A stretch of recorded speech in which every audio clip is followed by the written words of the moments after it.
no plans at all. Evil man's always transcending. Fighter like sheep, swallow everything. Always simpletons or pretending. We got no plans. This is your moment of clarity from LeeCamp.net. So I have some great news, folks. The Republicans and the Democrats in Congress and the White House finally came together and agreed on something. This is huge.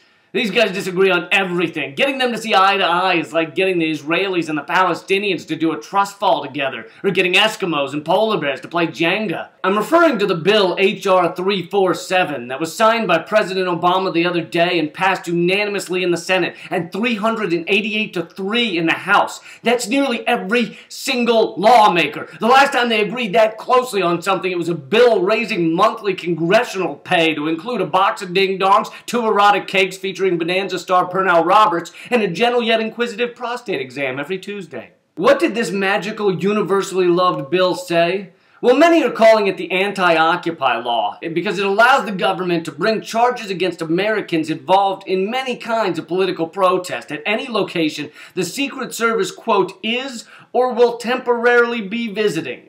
So basically, if the government wants to shut down a protest, they just send a couple of Secret Service down there to scratch their for a second, and then they start putting people in jail for a year or more. This is all lovely, except for that bitchy, bothersome document, the Constitution. I believe somewhere in the back it says, quote, Congress shall make no law abridging the freedom of speech or the right of the people peaceably to assemble.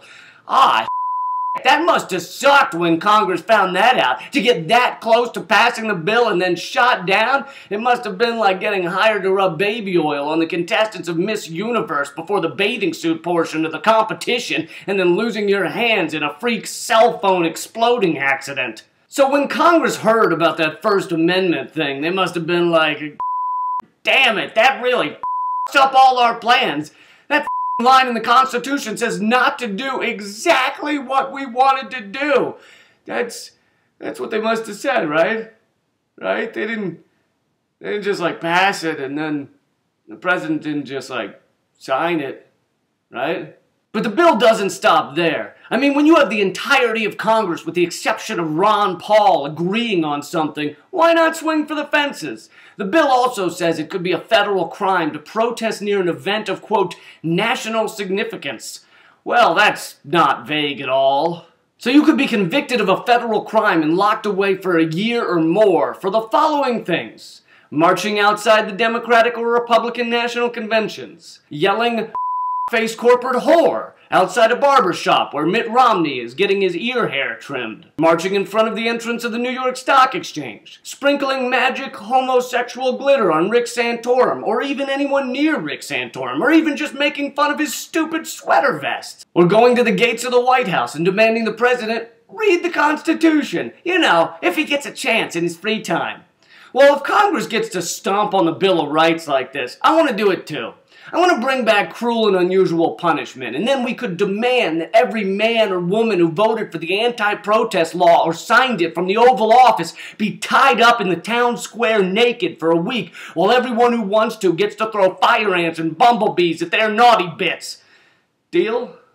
That's your moment of clarity from LeeCamp.net. Do your own research on H.R. 347. Look it up, tell your friends about it, sign the petitions online, and protest. And by the way, if you enjoy Moment of Clarity, if you think you got 50 cents worth out of this video, then please become a member at LeeCamp.net for as little as $5 per month. Thanks. No plans at all. Evil man's always transcending. Fighter like sheep, swallow everything. Always simpletons or pretending.